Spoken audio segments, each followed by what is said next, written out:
Hello viewers, welcome to our channel রঙিন মাটি। কেমন আছেন সবাই? আজকে আপনাদেরকে আরো কিছু মাটির জিনিস দেখাবো, দেখতে থাকুন, পুরো ভিডিও দেখবেন কিন্তু। একদম সকাল থেকেই বৃষ্টি হচ্ছে। বৃষ্টি একটু থামতেই মনে হলো প্যাকেজিং এর কাজটা শেষ করি। একটানা বৃষ্টিতে বাড়ির উপর জল দাঁড়িয়ে গেছে। এই যে নিয়ে এসেছি আমাদের উদ্যোগের খানদানি থালা। আমাদের উদ্যোগের সম্মানিত ক্রেতা আরও কিছু জিনিস অর্ডার করেছেন, এর মধ্যে রয়েছে এই ব্যাঙ আর এই থালাটি তো আগেই দেখালাম। অতিথি আপ্যায়নে এটা ট্রে হিসেবেও ব্যবহার করা যায়। খুব সুন্দর না দেখতে? মাটির প্রতিটি জিনিসই দারুণ দেখতে হয় আর খুবই স্বাস্থ্যসম্মত।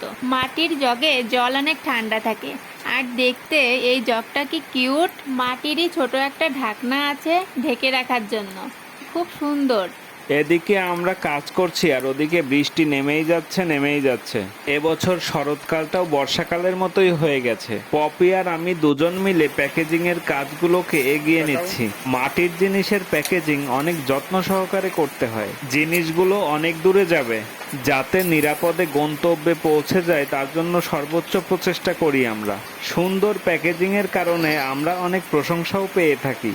আমরা পার্সেলটা প্রায় রেডি করে ফেলেছি, কিন্তু বৃষ্টি থামলই না।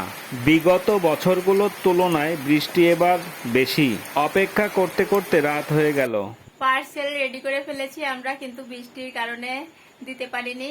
আশা করছি আগামীকাল কুরিয়ারে দিতে পারবো। পরদিন সকাল, তখন বৃষ্টি নেই, কিন্তু আকাশের মুখ ভার। ভাবলাম আবার বৃষ্টি নামার আগেই পার্সেলটা কুরিয়ার অফিসে দিয়ে আসি।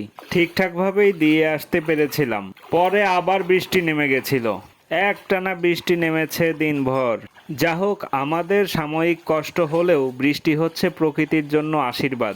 বৃষ্টি হলেই ঘাস, লতা, পাতা, বৃক্ষ সহ সমস্ত প্রকৃতি প্রাণ ফিরে পায়। প্রবাদ বাক্যে আছে, বর্ষায় দুনো শীত। এবার বেশি বর্ষায় জানি না কেমন শীত পড়বে। আমাদের ভিডিওটি শেষ পর্যন্ত দেখার জন্য আপনাকে ধন্যবাদ।